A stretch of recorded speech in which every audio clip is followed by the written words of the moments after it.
మహబూబాబాద్ జిల్లా కేంద్రంలో Louis Braille వికలాంగుల కాలనీలో గత 5 సంవత్సరాలుగా ప్రభుత్వ స్థలంలో గుడిసెలు వేసుకొని నివసిస్తున్నారు.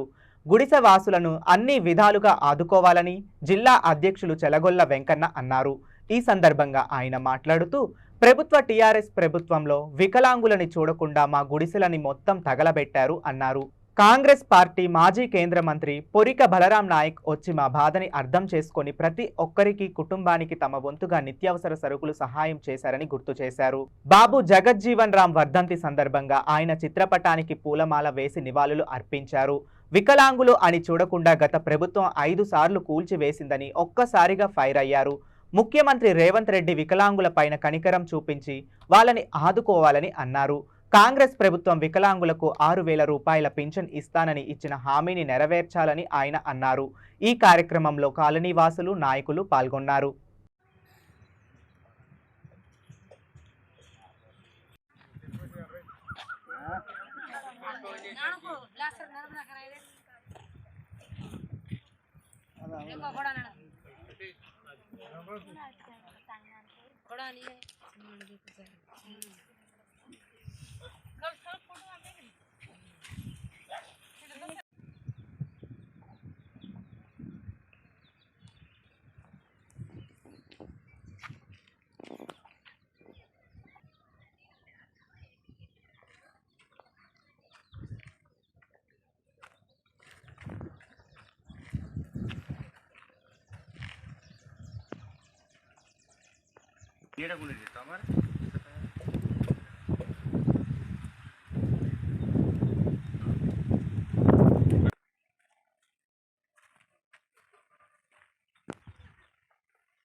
జోహార్లు బాబు జగజ్జీవన్ గారికి, జోహార్లు బాబు జగజ్జీవన్ గారికి. సాధిస్తాం బాబు జగజ్జీవన్ ఆశయాలను.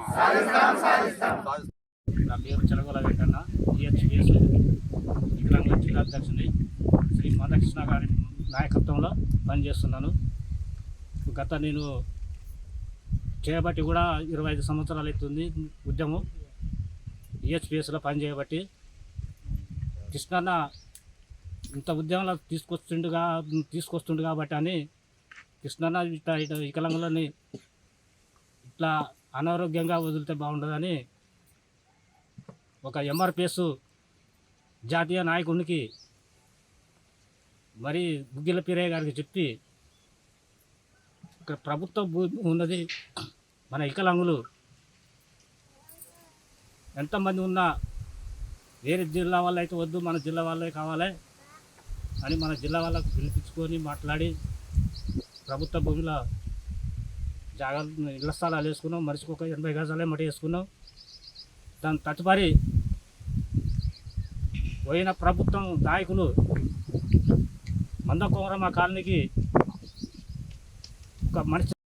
మీడియా మిత్రులకు ప్రత్యేకంగా మహాజన సోషలిస్ట్ పార్టీ ఎంఆర్పిఎస్ నుంచి, వికలాంగుల సంఘం నుంచి ప్రత్యేకంగా ధన్యవాదాలు తెలియజేస్తూ, గడిచిన 5 సంవత్సరాల క్రితము సుమారుగా 200 మంది వికలాంగులు ప్రభుత్వ భూమిలో ఇంటి స్థలాలు లేని వాళ్ళు అందరూ కలిసి గుడిసెలు వేసుకొని జీవిస్తూ ఉంటే 5 సార్లు మరి ప్రభుత్వం, ఎంఆర్ఓ గారు, అదేవిధంగా మున్సిపాలిటీ కమిషనర్ గారు, పోలీసులు అందరూ వచ్చేసి కనికరం లేకుండా వికలాంగులను చూడకుండా కళ్ళు లేని వాళ్ళు, కాళ్ళు లేని వాళ్ళు, చెవులు వినబడని వాళ్ళు అందరూ కూడా గుడిసెలు వేసుకొని ఉంటే మరి కనికరం లేకుండా ఇల్లు కూలగొట్టి కాలబెట్టిన చరిత్ర కూడా ఉంది. అయినా ఆ వికలాంగులు ఏదైతే లక్ష్యం కోసం నిలబడ్డారో అదే లక్ష్యాన్ని నెరవేర్చుకోవడం కోసం ఎన్ని ఇబ్బందులు పెట్టినా, ఎన్ని కేసులు పెట్టినా కూడా ఎక్కడ జనకక మళ్ళీ అదే స్థలాలలో గుడిసెలు వేసుకొని ఇంకా నివాసం ఉంటున్నారు.